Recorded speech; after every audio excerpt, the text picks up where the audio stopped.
Tristram is a rather well-known town to the players of the Diablo franchise and is somewhat more infamous than the characters in it. Through the twisted halls and the machinations of the Lords of Hell, Tristram has seen it all. So stay a while and listen. I'm Jason with Curse here to bring you the untold tragedy of this historic city. In ancient times, the Haradrim had slain the three elder demon brothers, Mephisto, Baal, and Diablo. They were sealed away in soul stones, with Diablos being held far underground in the Tristram Cathedral. Jared Cain, the ancestor to Deckard Cain, was charged with hiding the stone in the monastery and to guard it with his life. He was successful in this task during his life, but as time went on, the Haradrim ranks would dwindle and the monastery would fall to ruin. Over time, many villages would sprout up in surrounding areas looking to take advantage of the fertile farmland. They were blissfully unaware of the terror that lurked down below. All the while in another land far away, Mephisto had his own plans and had made efforts to corrupt the Zakrum temple which sat near his soul stone. Unfortunately, Mephisto was quite successful, and once the Zakrum High Council had freed him, it wasn't long before he would set his brother Diablo free as well. To this end, he sent his favorite servant, Archbishop Lazarus, who was acting as an advisor to the soon-to-be King Leoric. They would travel from Kyrgyzstan to Honduras, and Leoric would declare himself the singular ruler and king of the new land. Lazarus had insisted on a very particular place, the town of Tristram. Indeed, Leoric had first noted his impressions of the town as being, "I'm a bit dismayed. This place is a backwater filled with serfs and an ancient broken-down monastery, hardly fit for the king of Honduras." Of course, it was no mistake. That broken-down monastery would hold the soul stone of Diablo himself.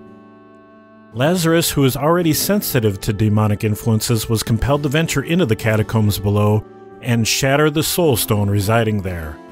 But now that Diablo was free, he required a host in order to regain much of his lost power.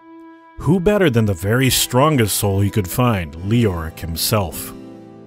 Naturally, Leoric had been initially disliked as he declared himself king, but over time people grew to respect and praise him. But after his possession from Diablo, he began to unravel. He would make many poor choices, often punishing or executing anyone who would disagree with his decisions. Lazarus had convinced Leoric that the much stronger kingdom of Westmarch would be looking to invade, and so Leoric sent the army of Honduras off to fight in a suicidal war. With this action, he had even less resistance to his reign. It was not long after that that he even executed his own wife via guillotine after being convinced by Lazarus that she was conspiring against him. Even in the grip of madness, though, Leoric would strive to defy Diablo and his influence. Diablo realized this and recognized that he would never be able to fully control Leoric, and so instructed Lazarus to steal away Leoric's youngest son, Albrecht. This action would drive Leoric into a frenzy. His mind had already been shattered by Diablo's departure, and now he had lost his son. Diablo would fully possess the young child, but required time to regain his strength. It was during this time that the tattered remains of the army would return, only to find their once proud city devastated and in ruins from Leoric's actions. Lacdannen and his knights would confront Leoric, and seeing there was no hope for the king, would strike him down. Leoric would not go down quietly, and with his dying breath would curse Lacdannen and his knights to serve him in death. Soon afterwards, a horde of demons would attack the town. The monastery would slip even further into darkness, but out comes Lazarus, who rallies the townsfolk into descending into the depths to rescue the lost prince Albrecht. This was a trap. Lazarus had no intentions of leading them to Diablo, but instead into a lair with a very large, very angry butcher demon. The butcher lived up to his name and painted the walls red with the townsfolk. Very few survived this encounter, and those that did found their wounds difficult if not impossible to treat. Such was the potency of the butcher's weapon. At this point, whoever was left alive in Tristram generally attempted to flee the cursed town. A small handful did try to stay and weather the demonic storm, however. The rumors of Tristram would spread far, and often brought adventurers looking for wealth or a challenge to the town, though far fewer managed to return alive.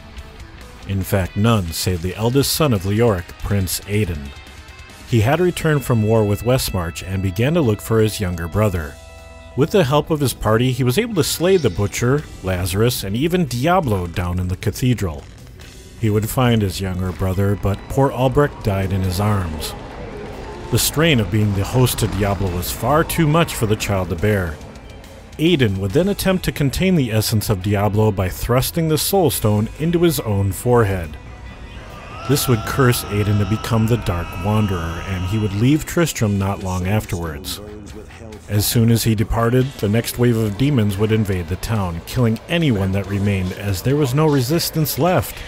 No heroes left to stand against the darkness. Tristram never recovered from the horrors Diablo inflicted. There was a town that sprouted up not far from the original, named New Tristram. But this town would also fall to dust shortly afterwards, leaving only charred ruins and a hellish legacy for the surrounding countryside. If you're interested in content like this, keep an eye out here for more, and be sure to let us know your thoughts in the comments below. Check out DiabloFans.com for other Diablo-related information. I'm Jason with Curse saying thanks for watching, and enjoy the game.